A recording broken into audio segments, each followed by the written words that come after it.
নারীও মানুষ নর মানুষ সৃষ্টি মহান স্রষ্টার কর্মগুণে আমরা মানুষ নেই তো কোনো অহংকার। আসসালামু আলাইকুম। লাভেলো নিবেদিত মহিলাঙ্গনের আজকের পর্বে সবাইকে স্বাগতম। মহিলাঙ্গন এনটিভির একটি নিয়মিত পাক্ষিক অনুষ্ঠান। শুরুতেই আলোকপ্রভা। নারীও মানুষ নর মানুষ। আলোকপ্রভায় আজ স্টুডিওতে আমাদের সঙ্গে উপস্থিত আছেন প্রফেসর ডক্টর সালমা আইনি, শিক্ষক ও লেখক। আসসালামু আলাইকুম রহমতুল্লাহি ওয়া বারাকাতুহু।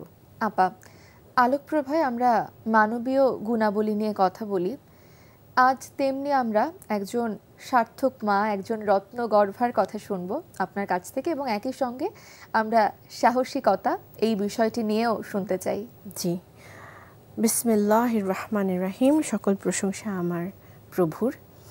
আপনি যেটি বললেন যে রত্নগর্ভা, এটি একটি টার্ম যেটা আমরা আমাদের বিশেষ করে আমাদের প্রেক্ষিতে আমরা খুব বেশি ব্যবহার করে থাকি।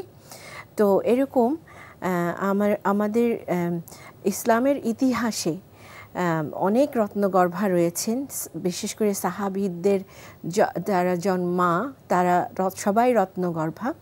তো এরকম একজন রত্নগর্ভা মায়ের কথা আমরা আজকে ইনশাআল্লাহ তাআলা কথা বলবো তাকে নিয়ে। তিনি হচ্ছেন সাফিয়া রাদিয়াল্লাহু তাআলা আনহা এবং সাফিয়া বিনতে আব্দুল মুত্তালিব, তার মানে তিনি নবী সাল্লাল্লাহু আলাইহি ওয়াসাল্লামের দাদু আব্দুল মুত্তালিব তার মেয়ে, এবং সেই সুবাদে তিনি নবী সাল্লাল্লাহু আলাইহি ওয়াসাল্লামের ফুপু। তো ওনার কিছু গুণাবলীর কারণে তাকে রত্নগর্ভা টাইটেল দেওয়া হয়েছিল তখন, এবং তার কারণ হচ্ছে যে ওনার একাধিক বিয়ে হয় এবং প্রতিটি বিয়েতেই ওনার যে পুত্র সন্তানরা জন্মগ্রহণ করেছিলেন তারা ইসলামের ইতিহাসে অত্যন্ত বীর পুরুষ হিসেবে বিখ্যাত। এবং তাদের মধ্যে একজনের কথা হচ্ছে যিনি হচ্ছেন যাকে কিনা আশারায়ে মুবাশশিরা যে আমরা বলি, যেই 10 জন দুনিয়াতে থাকাকালীন সময়ে জান্নাতের খবর তাদেরকে পৌঁছে দেওয়া হয়েছিল যে তাদের ইন্তিকালের পরে তারা জান্নাতবাসী হবেন।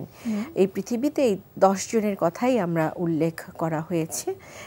তো সাফিয়া ওনার একজন ছেলে, তিনি আশারায়ে মুবাশশিরাদের অন্তর্ভুক্ত।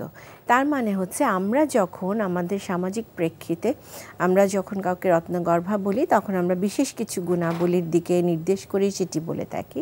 এই সাথে এখন থেকে আমরা এটিও মনে রাখবো যে যেই মা কিনা তার সন্তানদেরকে আল্লাহ সুবহানাহু ওয়া তাআলাকে চিনাতে পারলেন, নবী সাল্লাল্লাহু আলাইহি ওয়াসাল্লামকে ভালোবাসতে শেখালেন এবং সেই মতো করে তার এই দুনিয়ার জীবনটিকে তিনি পরিচালিত করতে পারবেন, তেমন মা, সেই মা যিনি কিনা তার সন্তানকে সর্বাধিক ভালোবাসবেন আল্লাহ সুবহানাহু ওয়া তাআলার জন্য, ফর দ্য সেক অফ আল্লাহ, এবং তার পরবর্তী জীবন যাতে সেইভাবে মানে আফটার লাইফ যাতে তার জান্নাতে যাওয়ার পাথেও তৈরি করে দেন তার মা, তিনি একজন রত্নগর্ভা। নবী সাল্লাল্লাহু আলাইহি ওয়াসাল্লামের ফুপুদের মধ্যে ওনার কথা, সাফিয়ার কথাই বলা হয় যে তিনি একমাত্র, যেটি মানে জেনুইন ভাবে আমরা ইতিহাস থেকে প্রমাণ থেকে পাওয়া যায় যে তিনি একমাত্র ফুপু যিনি কিনা ইসলাম ধর্ম গ্রহণ করেছিলেন, এবং সেই সুবাদে তিনি নবী সাল্লাল্লাহু আলাইহি ওয়াসাল্লামের অত্যন্ত কাছের মানুষ ছিলেন এবং প্রতিটি ক্ষেত্রে তিনি ইসলামের অনুশাসন মেনে চলার চেষ্টা করেছেন।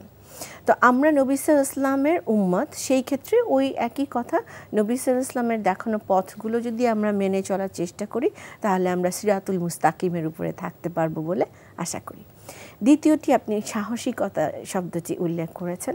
তা আমরা আবারও ওনার জীবনের দিকে যদি তাকাই, সাফিয়া রাদিয়াল্লাহু তাআলা আনহার জীবনের দিকে, তিনি হচ্ছেন এমন সেই ব্যক্তি যিনি মানে অনেকগুলো যুদ্ধে উনি জিহাদে অংশগ্রহণ করেছেন এবং সেই জিহাদের যখন উনি অংশগ্রহণ করতেন তার ভিতরে একটি ঘটনা খুব উল্লেখযোগ্য। আমাদের বর্তমান সাহসিকতা ইমানের উপরে আসলে নির্ভর করে যে আমাদের সাহস কতখানি। তো সেখানে উনি একটি ঘটনা আছে যুদ্ধক্ষেত্রে, দেখা গেল যে একজন এরকম ইসলাম বিদ্বেষী এবং বিরোধী ব্যক্তি আছে এবং ওই যুদ্ধে নবী সাল্লাল্লাহু আলাইহি ওয়াসাল্লাম মহিলাদেরকে একটি দুর্গে অবস্থানের ব্যবস্থা করে দিয়েছিলেন যাতে করে ওনাদের উপরে কোনো হামলা না হয়। তো সেই ক্ষেত্রে একজন সাহাবীকেও ওনাদের তত্ত্বাবধানে রাখা হয়েছিল। তো সাফিয়া হঠাৎ করে খেয়াল করলেন যে দুর্গের আশেপাশে এমন এক ব্যক্তি যে কিনা যদি জানতে পারে যে এখানে মুসলিম মহিলারা রয়েছেন তাহলে সমূহ বিপদ, খুব বড় ধরনের বিপদ ঘটে যাবে। তো এটি উনি যখন বুঝতে পারলেন তখন তিনি ওই সাহাবাকে বলেন যে তুমি তাকে মেরে ফেলো, নইলে সে এখানে ম্যাসাকার ঘটিয়ে দিবে, সে জানিয়ে দিবে অন্যান্যদেরকে এবং এখানে নারী শিশুরা রয়েছেন। তো সাহাবী বললেন যে আমার যদি সেই সাহস থাকতো তাহলে তো আমি আপনাদের তত্ত্বাবধায়ক থাকতাম না, আমি নবী সাল্লাল্লাহু আলাইহি ওয়াসাল্লামের সাথে সম্মুখ যুদ্ধেই চলে যেতাম। তো এটা বলার পরে সাফিয়া যেটি করলেন, উনি নিজেই একটি অস্ত্র খুব সামান্য ওনার হাতের কাছে উনি যা পেয়েছিলেন তা দিয়ে তিনি আক্রমণ করেন এবং সেই ব্যক্তিকে তিনি নিজ হাতে নিহত করেন। এই পুরো তখন মানে মুসলিম মহিলাদের নিরাপত্তার সর্বোচ্চ দায়িত্বটি তখন তিনি নিয়ে নেন এবং তিনি কথিত আছে বলবো না, ইতিহাস থেকে এটি বিভিন্ন যেহেতু সিরাতে পাওয়া যায় তো সেখানে এটিও আছে যে তিনি তখন ওই সাহাবাকে বলেন যে তুমি তার এখন মৃতদেহ পৌঁছে দাও, তাদেরকে জানতে দাও। উনি সেটিও রাজি হন না, ওনার জিনিসপত্র নিয়ে আসতে উনি রাজি হন না। উনি একটু বোঝাই যাচ্ছে বেশি নরম ছিলেন বা কিছু একটা, উনি পারেননি। তো তখন সাফিয়া নিজেই তার মৃতদেহের যেভাবে জানান দিলে শত্রুপক্ষ বুঝতে পারবে যে এখানে খুব শক্তিশালী একটি কি বলবো একটি ঘাঁটি রয়েছে বা কোনো কিছু, তাতে উনি সেই ব্যবস্থা করেন এবং সত্যিকারের অর্থে শত্রুপক্ষ ওখান থেকে পালিয়ে যেতে বাধ্য হয়। তো সাহসিকতা কোন পর্যায়ে গেলে উনি একাকী এত বড় একটি সিদ্ধান্ত নিয়েছিলেন। একেবারেই আপা, আমরা ইতোমধ্যেই দুটো বিষয় নিয়ে আপনার কাছ থেকে আমরা শুনলাম, যেমন ইতোমধ্যেই আমরা সাহসিকতা নিয়ে শুনলাম এবং কখন একজন মা রত্নগর্ভা তেমনটাও আপনার কাছ থেকে শুনছিলাম। এবার যদি আপনি একটু বলেন আমাদেরকে যে আমরা কেমন করে আমাদের ব্যক্তি জীবনে বা আমাদের প্রাত্যহিক জীবনে আমরা এই গুণাবলীগুলোর চর্চা করতে পারি। সত্যিকারের অর্থে সাহসিকতা এমন একটি জিনিস যে কিনা আল্লাহ সুবহানাহু ওয়া তাআলাতে বিশ্বাস করবে এবং আল্লাহর পথে চলার চেষ্টা করবে। সেটি আমরা নারী, যেহেতু আমরা মেয়েদের নিয়ে কথা বলছি, তো আমাদের অন্তরের ভিতরে থাকতে হবে যে আমরা মুসলিম, আমরা আল্লাহ তাআলার জন্যে আমাদের জীবন এবং আমাদের মৃত্যু এবং পরকাল, এবং সেই কারণে যে কোনো অন্যায়ের বিরুদ্ধে প্রতিবাদ করার মতো মৌখিক সাহস অন্তত আমাদের থাকা অতি জরুরি। আর এখানে সাফিয়া রাদিয়াল্লাহু তাআলা আনহার আরও দুটো বিষয় আমি একটু বলে দিচ্ছি। হামজা রাদিয়াল্লাহু তাআলা আনহু যখন যুদ্ধে ইন্তেকাল করেন তখন শত্রুপক্ষ হামজা রাদিয়াল্লাহু তাআলা আনহু তো ওনার ভাই ছিলেন, তো তার শরীরকে ক্ষত বিক্ষত করে ফেলেছিল, মানে উনি ইন্তেকালের পরেও তার শরীরের উপরে ওনারা অত্যাচার করে একেবারে খুব দুঃসহ অবস্থা করেছিল। তো যুদ্ধক্ষেত্রে যেহেতু সাফিয়া নিজেই উপস্থিত ছিলেন, উনি জানতেন যে ওনার ভাই, অতি আদরের ভাই, সম্মানিত ভাই, উনি ইন্তেকাল করেছেন। তো নবী সাল্লাল্লাহু আলাইহি ওয়াসাল্লাম নির্দেশ দেন যে যেহেতু ওনার শারীরিকভাবে এতটা ওনাকে ক্ষতবিক্ষত করা হয়েছে, ওই দৃশ্য যাতে সাফিয়া না দেখেন, দেখলে উনি ভেঙে পড়তে পারেন। তো উনি কিন্তু এতটা দৃঢ়চেতা এবং আমরা সাহসিকতার যে কথাটি বলেছি কিছুক্ষণ আগে, উনি কিন্তু সৈন্যদেরকেও সাহস দিতেন।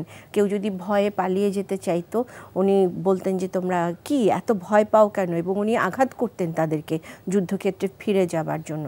তা হামজা রাদিয়াল্লাহু তাআলা আনহুর ক্ষেত্রে যেটি ঘটলো, উনি বললেন যে আমি আমার ভাইকে দেখতে চাই এবং আমি নিশ্চয়ই ধৈর্য ধারণ করব। তখন উনি হামজা রাদিয়াল্লাহু তাআলা আনহুর শরীরের কাছে যান, দেহ মোবারকের কাছে যান, ওই দৃশ্য উনি নিজের চোখে দেখেন এবং উনি এতটা কষ্ট পান যে এটা আমরা আসলে কল্পনা করতে পারি যে একবারে টুকরো টুকরো করে ফেলেছিলেন ইনফ্যাক্ট। তখন এই অবস্থাতে কিন্তু উনি শুধুমাত্র ইন্না লিল্লাহি ওয়া ইন্না ইলাইহি রাজিউন পড়তে থাকেন এবং আল্লাহ সুবহানাহু ওয়া তাআলার কাছে হামজা রাদিয়াল্লাহু তাআলা আনহুর মাগফিরাতের জন্য উনি দোয়া চাইতে থাকেন। তাহলে বোঝা যাচ্ছে যে আমরাও এত বড় বিপদ তো আল্লাহ সুবহানাহু ওয়া তাআলা আমাদেরকে কখনোই এই পরীক্ষায় ফেলবেন না, আমরা সেই দোয়া করি। তারপরেও যখন আমাদের এই ধরনের কোনো বিপদ আসে আমরা যাতে ইন্না লিল্লাহি ওয়া ইন্না ইলাইহি রাজিউনের উপরে দৃঢ় থাকতে পারি এবং মাগফিরাতের জন্য দোয়া চালিয়ে যেতে পারি, এটি আমাদের জন্য করণীয়। আর ফাইনালি যে পয়েন্টটি নিয়ে আমি বলতে চাচ্ছিলাম যে সাহিত্য চর্চা বা কাব্য চর্চা, সাফিয়া রাদিয়াল্লাহু তাআলা আনহার ব্যাপারে খুব সুন্দর একটি কথা রয়েছে। উনি কিন্তু আরবের একজন বিখ্যাত কবি হিসেবে ইতিহাসবিদদের কাছে উনি সুপরিচিত। উনি শায়েরি রচনা করতেন বা উনি কবিতা লিখতেন, পংক্তি তৈরি করতেন এবং এই পংক্তিগুলোর বেশিরভাগই ছিল এদের খুব সাবলীল ভাষা, অত্যন্ত ওনার উচ্চারণ ভঙ্গি খুব সুন্দর ছিল এবং ওনার লেখনীতে উনি যে কাব্যিক যে শব্দগুলো উনি ব্যবহার করতেন সেগুলো খুব উঁচু মাপের, উঁচু দরের শব্দ চয়ন উনি করতেন। তো এর বিষয়বস্তু ছিল জীবন বোধ এবং সাহিত্যের যে আমরা বীরত্ব গাথা বলি সেই ধরনের ব্যাপারগুলো আসতো। এছাড়াও উনি শোক গাথা তৈরি করতেন, যেমন আমরা কারবালা কথা বলি তেমনি তিনি শোক গাথা তৈরি করতেন। উনি হামজা রাদিয়াল্লাহু তাআলা আনহু যখন ইন্তেকাল করেন তিনি তার উপরে উনি শোক গাথা তৈরি করেছেন এবং নবী সাল্লাল্লাহু আলাইহি ওয়াসাল্লামের গুণ কীর্তন করে এবং নবী সাল্লাল্লাহু আলাইহি ওয়াসাল্লামের বিয়োগে সারা পৃথিবী যে কত বড় দুঃখ বেদনায় ভারাক্রান্ত এবং মানুষের জন্য কতটা কঠিন একটি অবস্থা, এর উপরে উনি অত্যন্ত সুন্দরভাবে হৃদয়গ্রাহী কাব্য উনি রচনা করেছেন যেগুলো আরবি সাহিত্যের অংশ।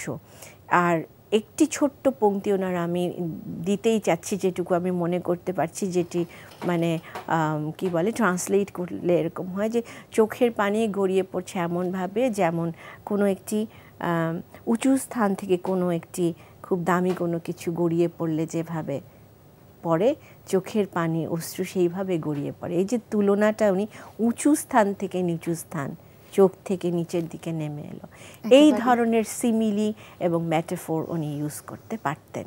অসংখ্য ধন্যবাদ আপা এত চমৎকার আলোচনার জন্য এবং আজ স্টুডিওতে এসে আমাদেরকে সময় দেওয়ার জন্য। আলহামদুলিল্লাহ রাব্বিল আলামিন, আপনাকেও অনেক ধন্যবাদ।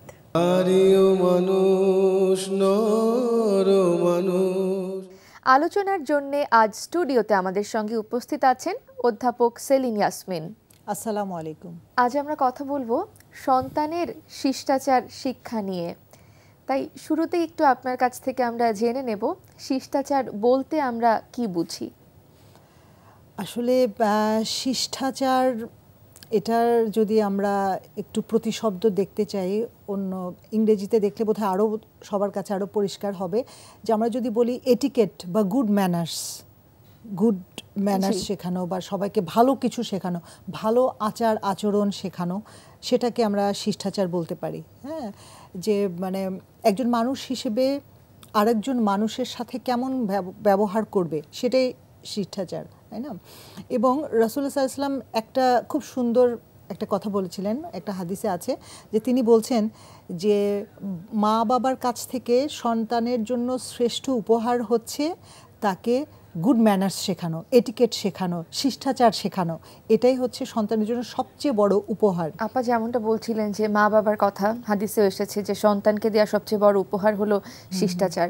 তো এখান থেকে যদি একটু আপনার কাছে আমরা জানতে চাই যে কেমন করে একজন শিশুকে শিষ্টাচার শেখানো যেতে পারে এবং একই সঙ্গে একটু আমরা শুনবো যে শিষ্টাচার শেখানো কি শুধুই পরিবার, এই জায়গাটা নিয়ে যদি আপা কিছু বলেন। আমরা কেমন করে শেখাবো এটা যদি দেখি, আসলে আমরা আমাদের রাসূল সাল্লাল্লাহু আলাইহি সাল্লামের জীবনটা যদি দেখি, হ্যাঁ, পড়ি বা আমরা আমাদের কোরআনটা যদি পড়ি তাহলে কিন্তু আমরা জানতে পারি আমরা কিভাবে শিখবো। যেমন সূরা লুকমানের 31 নম্বর সূরা লুকমানে কিন্তু লুকমান তার ছেলেকে কিছু উপদেশ দিয়েছেন, তার মধ্যেই কিন্তু উনি শিষ্টাচার সংক্রান্ত অনেকগুলো কথা বলেছেন যে তুমি হ্যাঁ মানে সুন্দরভাবে উনি বলছেন যে তুমি ভালো মানুষ কি অনেকগুলো উপদেশ আছে যে আল্লাহর সাথে শরীক করবেন, এবং সেগুলো বাদ দিয়ে আমি শুধু শিষ্টাচার সংক্রান্ত উপদেশগুলো বলছি। তিনি বলছেন যে তুমি সব সময় সৎ পথে চলবে, ভালো কাজ করবে, অন্যকে খারাপ অসৎ পথে চলতে নিষেধ করবে। তুমি তোমার কণ্ঠস্বর সব সময় নিচু রাখবে। তার মানে আমরা কিন্তু চিৎকার করে, চেঁচামেচি করে, ঝগড়া করে, এরকম করে কারোর সাথে কথা বলবো না। বলছি তোমার কণ্ঠস্বর সবচেয়ে নিচু রাখবে, কারণ গাধার স্বরই সর্বাপেক্ষা নিকৃষ্ট, মানে শুনতে খারাপ লাগে এরকম। তারপর বলছেন যে উনি যে যখন তুমি চলবে খুবই সংযতভাবে চলবে, মানে আস্তে আস্তে চলবে, তুমি অহংকার দেখাবে না, অহংকারের মতো করে তুমি কথা বলবে না, এবং অহংকার বশে অন্যকে অবজ্ঞা করবে না। আমরা যেরকম হরহামেশাই দেখা যায় না, বিভিন্ন কাজে আছে, আমি একটু বেশি কিছু জানি, ও হয়তো খারাপ জানে, আমরা হরহামেশাই অন্যকে অবজ্ঞা করি, হিউমিলিয়েট করি, ছোট করে দেখি, এটা কিন্তু করা যাবে না। হ্যাঁ, তো আমরা যদি আসলে এগুলো দেখি এবং রাসূলের জীবনটা যদি দেখি, উনি একজন রাষ্ট্রনায়ক হয়েও নিশ্চিন্তে গাছের নিচে শুয়ে পড়লেন, তার মানে কত বিনয়ী ছিলেন। এবং এই যে শিষ্টাচার শিক্ষা আপনি জিজ্ঞেস করছেন যে শুধু কি পরিবার থেকেই শিখবে কিনা, তবে আপা এখানে আর একটা ব্যাপার, যেমনটা আপনি বলছিলেন যে উপদেশ দেওয়া সন্তানকে, তুমি এটা করো বা এটা করা উচিত, এবং একই সঙ্গে সেটা উপদেশ শুধু না দিয়ে বাবা মা কিংবা পরিবারের মানুষও যখন সেটা চর্চা করে দেখায়, তাই না? কারণ সন্তানেরা কিন্তু তাই শেখে যেটা দেখে, কারণ শিশু অনুকরণ প্রিয়। অবশ্যই সেটা। কারণ আমি সন্তানকে বলছি মিথ্যা কথা বলবে না, অথচ আমি মিথ্যা কথা বলছি, আমি চিৎকার করবে না, সংযত আচরণ করো বলছি, অথচ আমি বাড়ির অন্য সদস্যদের সাথে চিৎকার চেঁচামেচি করছি, বা আমার বাড়িতে যে সাহায্যকারী যে আছে তার সাথে আমি খারাপ ব্যবহার করছি, বা গুরুজনরা যারা আছেন তাদের সাথে আমি খারাপ ব্যবহার করছি। এই ব্যাপারগুলো যদি চলতে থাকে, ও তো শিখবে না, আমার উপদেশে কোনো কাজ আসবে না। হ্যাঁ, অবশ্যই এগুলো প্র্যাকটিসে থাকতে হবে, মা বাবার প্র্যাকটিসে থাকতে হবে। এবং এটাও বলা হয়েছে যে যখন একজন মা প্রেগনেন্ট থাকে তখন থেকেই এগুলো তার মধ্যে চলে আসতে হবে। কারণ একটি সন্তান যখন গর্ভে থাকে তখন আমাদের এটা ভাবার কোনো কারণ নেই সে দুনিয়া দেখেনি বলে কিছু শিখছে না, জানছে না। তখন মার ভালো গুণগুলো কিন্তু সন্তানটা সেগুলো আস্তে আস্তে নিতে শুরু করে। হ্যাঁ, তো এই ব্যাপারগুলো জরুরি। আপা এবারে আমরা আবারও একটু ফিরে যাই ওই জায়গাটাতে, যেমনটা বলছিলাম যে একজন শিশুকে শুধু পরিবারের কাছ থেকেই শিষ্টাচার শেখে, নাকি সমাজের যে আরও অন্যান্য অনেক প্রতিষ্ঠান আছে সেগুলোরও কিছু রেসপন্সিবিলিটিস থেকে যায়? না, অবশ্যই শুধু পরিবার থেকে না। কারণ পরিবারে এখন তো আমরা কি দেখি যে একটি শিশু 3 বছর 3.5 বছর বাড়িতে থাকে, তারপরে সে স্কুলে যাচ্ছে, হ্যাঁ, বা অন্য বাচ্চাদের সাথে বা আশেপাশে বাচ্চাদের সাথে মিশছে।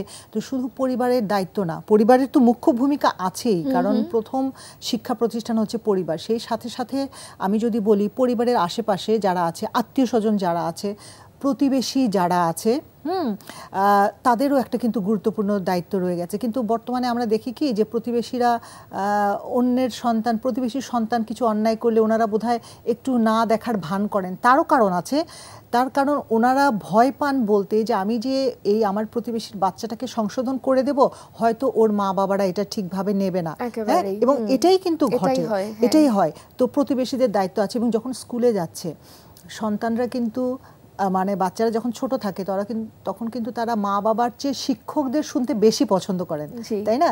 তো সেই জন্য শিক্ষকরা হয়তো ম্যাথস ক্লাস অথবা ইংলিশ ক্লাস অথবা সায়েন্স ক্লাস, তার মধ্যে কিন্তু 5 মিনিট রাখতেই পারেন শিক্ষক, বা 1-2 মিনিট রাখতেই পারেন ছাত্রদেরকে ভালো কিছু শেখাবেন। প্রত্যেক দিন একটি করে মেসেজ ওদেরকে দেবেন, একটি করে শিষ্টাচার শেখাবেন, যে কেমন করে বন্ধুর সাথে কথা বলবে, কেমন করে খাবারটা শেয়ার করবে, বাসায় যে কি করবে, এটা কিন্তু খুবই গুরুত্বপূর্ণ, খুবই জরুরি। তো এটা বোধহয় এখন অনেকটা বড় কারণ যে আমরা তো এখন খুব নিউক্লিয়ার ফ্যামিলিতে থাকি। দেখা যায় বাবা মায়েরা যদি তার অফিস আদালতে ব্যস্ত থাকেন, তারা সন্তানকে বা শিশুকে সময় দিতে পারছেন না। যেই ব্যাপারটা কিছু দিন আগেও বা হয়তো আজকে থেকে 1 দশক আগেও যেই যৌথ পরিবারগুলো অনেক বেশি ছিল বা এক্সটেন্ডেড ফ্যামিলি, তখন হয়তো কি মানে পরিবারের কারো না কারো কাছ থেকে বাচ্চা শিখছে, হয় মা বাবার কাছ থেকে শিখছে, বা তাদের অ্যাবসেন্সে দাদা দাদি নানা নানির কাছ থেকে শিখছে, চাচা চাচি খালা ফুপু, মানে তাকে ইনস্ট্রাক্ট করার মতো অনেক মানুষ ছিল। কিন্তু সম্ভবত এখন আমাদের জীবনে এই পথ দেখিয়ে দেবার, কিন্তু ভুল শুধরে দেবার মানুষ কমে যাচ্ছে প্রতিনিয়ত। হ্যাঁ, এটা খুবই দুঃখজনক এবং আসলে মানে এই যে আমাদের সন্তানকে আমরা শিষ্টাচার শেখাবো, ভালো আচরণ শেখাবো, এখন প্রতিদিনই আমরা যদি হচ্ছে মানে নিউজ পেপার খুলি অথবা টিভিতে নিউজ দেখতে বসি, প্রতিদিনই কিন্তু এগুলো শুনি, এই যে কিশোর গ্যাংয়ের কথা শুনি, তাই না? এই যে প্রতিনিয়ত কিশোররা বিভিন্ন ধরনের মাদক থেকে শুরু করে ধর্ষণ, বিভিন্ন ধরনের অপরাধে জড়িয়ে পড়েছে। তো এটা কিন্তু একটা কারণ অবশ্যই যে এই যে আমরা নিউক্লিয়ার ফ্যামিলিতে আছি এবং আমার সংসার চালাতে হবে, এই জন্য আমরা মা বাবা দুজনই কাজ করছি, বাড়িতে বাচ্চাটা একা আছে, কখনো কখনো কাজের করার জন্য বাড়িতে কেউ আছে, কখনো কখনো কেউ নেই, একা ও কী করছে, কি শিখছে আমি কিন্তু দেখছি না, শুধু উপদেশ দিয়ে যাচ্ছি।